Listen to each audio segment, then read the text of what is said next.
What a miserable, nasty day outside. Good day to be indoors. Hell, it ain't no better up that way either. Woo-wee! Wet, miserable, and foggy that direction too. There's nowhere to go today but in. I'll be back. Well, howdy-ho, good neighbors, wherever you are. These are here. What a miserable day. It's cold, it's about 46, 47, rainy, nasty, and overcast. So I'm just kind of staying in the house doing some small chores, like I got enough. You know, I got probably 12,000 small chores that need doing. But this has been an interesting week. I had my cancer surgery Monday, had two tumors removed. The doc said they were real small. He said they were so close together that they might have been one tumor with two bumps. But he sent them off to the lab. They'll call me with the results.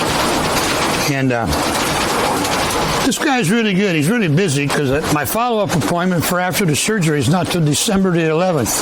That's the first one he had available. So, but this new facility, that's all they do is urology stuff and bladder cancer and things. And my arrival time was set for 9:15.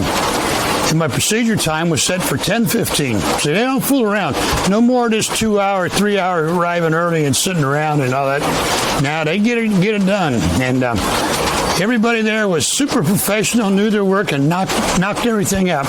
Even the girl, when you first walk into the facility where you check in right inside the door, knocked it 2 minutes, I was done. Go have a seat.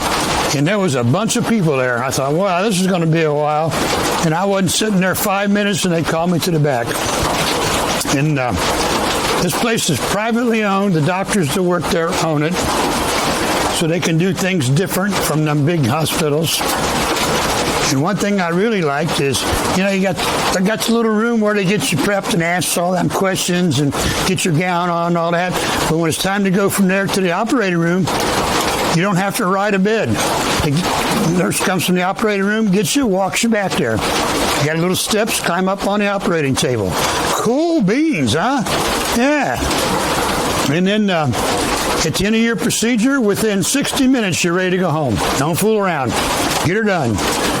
And it says right on their paperwork in the beginning, 30 to 60 minutes after the end of your procedure, you'll be dismissed. And there I was. The only snag we had, it was a little late getting me back because the guy ahead of me, they wasn't expecting anything. They was just going to put the camera in, have a look around, make sure everything's right.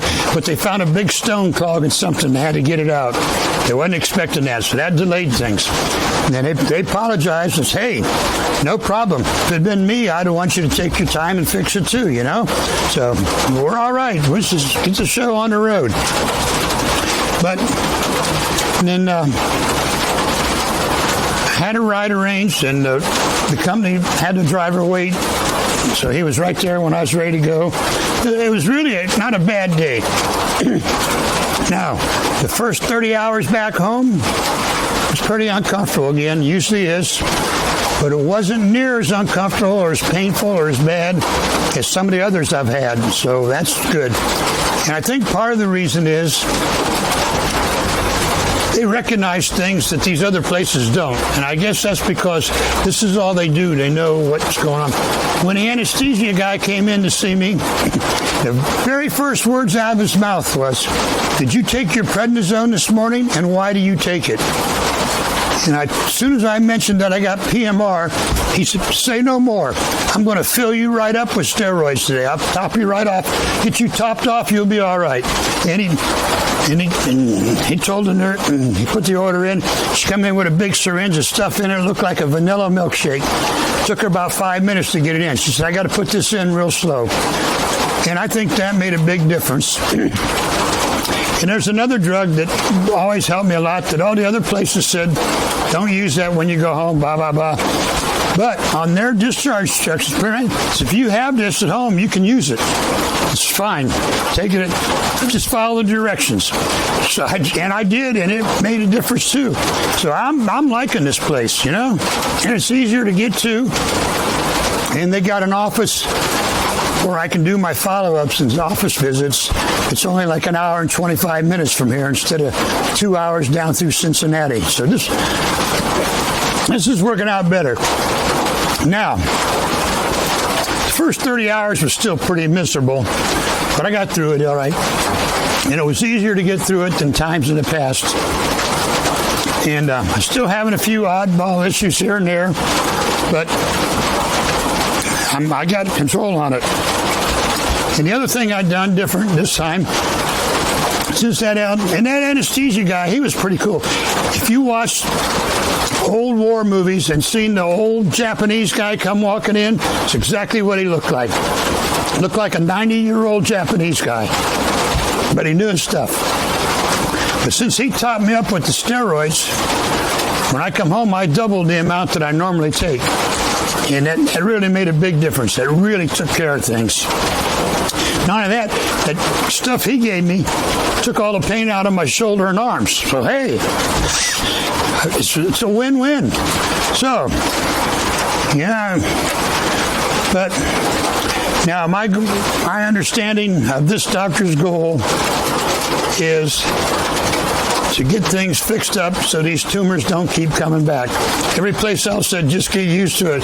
They come back. But he said no. He said there's new medicines out there that we can stop this, but they usually won't let you get on the new medicines till you're current on the old medicines. So he said, unfortunately, we'll have to go through the old ones to get to the new ones. Okay. He said, if I can't get you there where the tumors don't come back, we have cancer specialists in this outfit that will get you there. So that's what I wanted to hear. I just hope it don't take until I bomb me in the grave. At any rate, I'm way behind. I got wood to stack. I got wood to cut.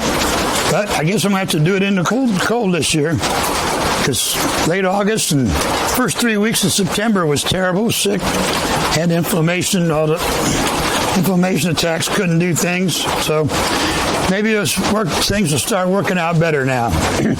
But I'm glad I lit the boiler when I did, since I've been so miserable. I didn't want to fool with it out here. I just come out now. When I bring the dog out in the morning, put some wood in, come back out in the afternoon about 2 o'clock and do it again. Good to go. And yesterday I drove to town, had to go to the pharmacy and needed some stuff from the store. And I'm glad I did, because the first half of the trip, after I got there, the walking was terrible. I couldn't hardly walk. Legs are messed up back. But the second half, then it was better. So I need to get out more, but I ain't going out today in this cold, miserable rain. It's supposed to get better starting tomorrow, so then I'll get out, walk to the back 2 or 3 times a day and get back in shape. So that's where we're at. Cold, miserable, wet. Hey, not only that, I saw a sign on a church the other day that said, if you want Jesus to guide your footsteps, that means you have to get up out of the chair and start walking. See ya.